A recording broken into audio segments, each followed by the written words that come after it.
Consider the primate species Homo sapiens, Latin for wise man. Are modern humans the pinnacle of the food chain, the strongest and most intelligent creatures to ever walk this earth? Maybe now, but once upon a time, we had some real competition – Neanderthals. Wait, like cave people?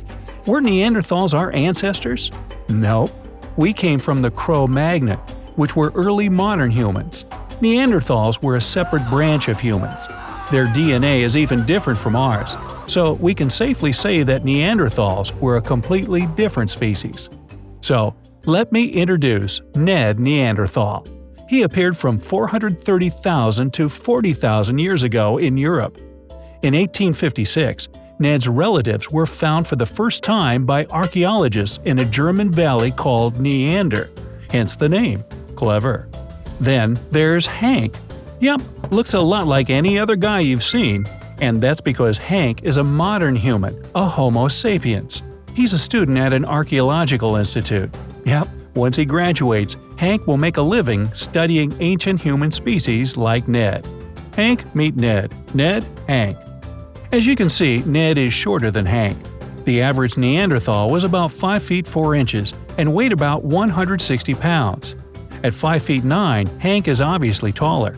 But Ned's bones are much wider, his muscles are larger and stronger, and even his eyes are bigger. Neanderthals might have been smaller than modern humans, but they made up for it in stoutness. I mean, just one of Ned's fingers is as thick as 2 of Hank's. Yep, compared to Hank, Ned looks like a mountain of muscles. But does that mean he's stronger? Bigger doesn't always mean better, you know. As an example, Ned has a much more massive skull because his brain is larger than Hank's, but modern humans have more complex and efficient brains. So what's better, brain or brawn? I think taking a look at these guys' typical days will help answer that question. Morning.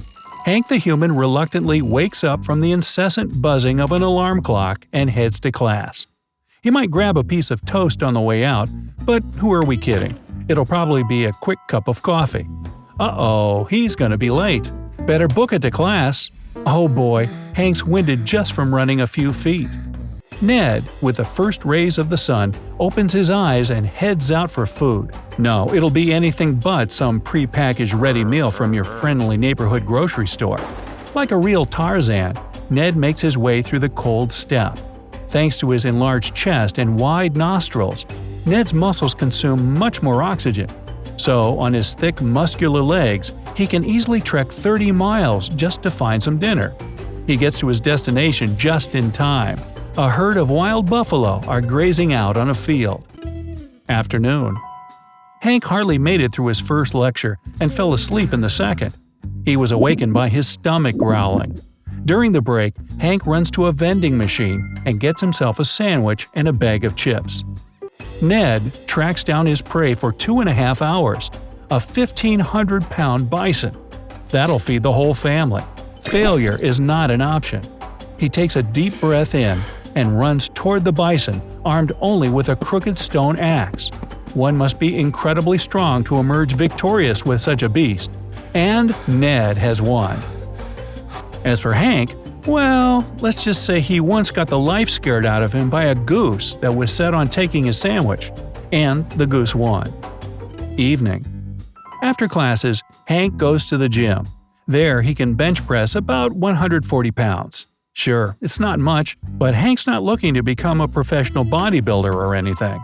As for Ned, well, he doesn't need barbells to stay strong. But if he could try a bench press, he could probably lift a 500-pound barbell. Modern humans might be smarter, but Neanderthals would win any arm wrestling match. They were anywhere from 5 to 20% stronger than modern humans. But hey, we have longer limbs, so if there's gonna be a throwdown, Hank can always just hold Ned's head at arm's length. Not to mention, we have masters of martial arts on our side. But even if these two could tee off in some epic battle of the species, Ned is a little too busy. He and his fellow huntsmen need to carry dinner back to the cave, which could be dozens of miles away. Yeah, it took strength and stamina. Night. Hank and his friends see the latest blockbuster at the movies. Then it's time to head back to the dorms.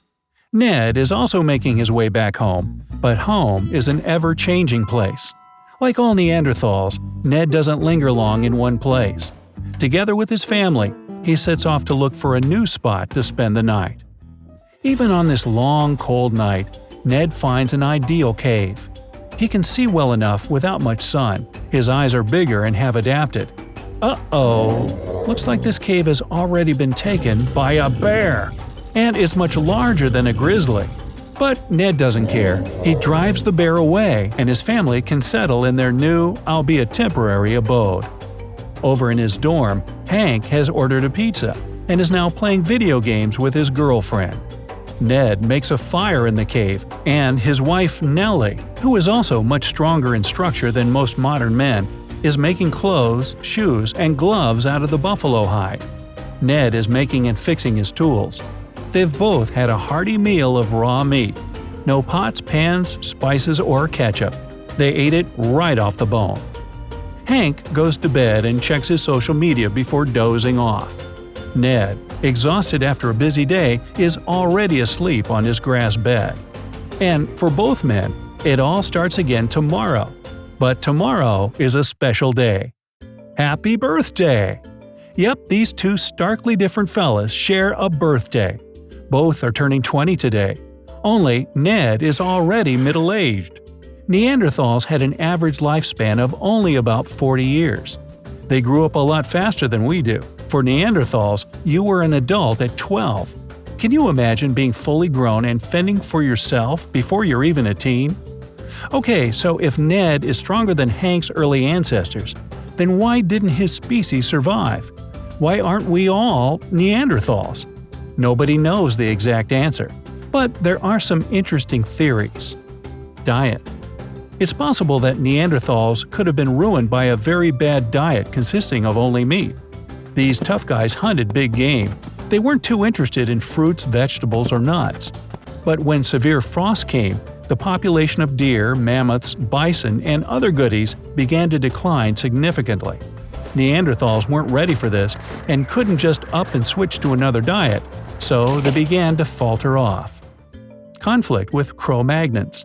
Due to the sharp global cooling, Neanderthals couldn't cross a lot of distances, so they were forced to coexist with the Cro-Magnons who migrated from Africa. The neighborhood, to put it mildly, didn't work well. Neanderthals might have been physically superior to those early modern humans, but the Cro-Magnons were taller, more agile, and most importantly, more cunning.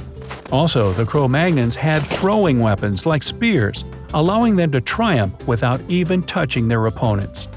Studies of Neanderthal skulls show that they had a much larger brain than Cro-Magnon. But remember, having a big brain isn't enough. It's important to use it correctly. The Neanderthals' large eyes showed that these guys were perfectly able to perceive incoming information. In other words, they did what they need according to the situation. Cro-Magnon, though, learned to analyze information. They could think up plans in advance and united into a large tribe for a common goal – to defeat the Neanderthals. And they did just that. Also, the reason for the Neanderthals' extinction could be Neanderthals themselves.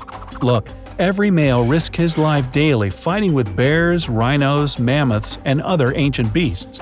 With such a fearless and explosive character, Neanderthals could fight with each other, and it's obvious that such conflicts didn't end well. Because of this hardcore lifestyle, the number of men likely decreased, so the birth rate fell. And that, my friend, is why you and I aren't living in caves gnawing on raw meat and going up against giant woolly mammoths. Not that that's necessarily a bad thing. Still, I wouldn't challenge a Neanderthal to a boxing match, that's for sure. Finally, I'm wondering if perhaps the Cro-Magnons had another offshoot, the Cro-Morons. It seems that I just keep running into them.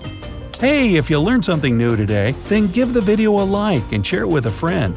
And here are some other cool videos I think you'll enjoy. Just click to the left or right, and remember, stay on the bright side of life.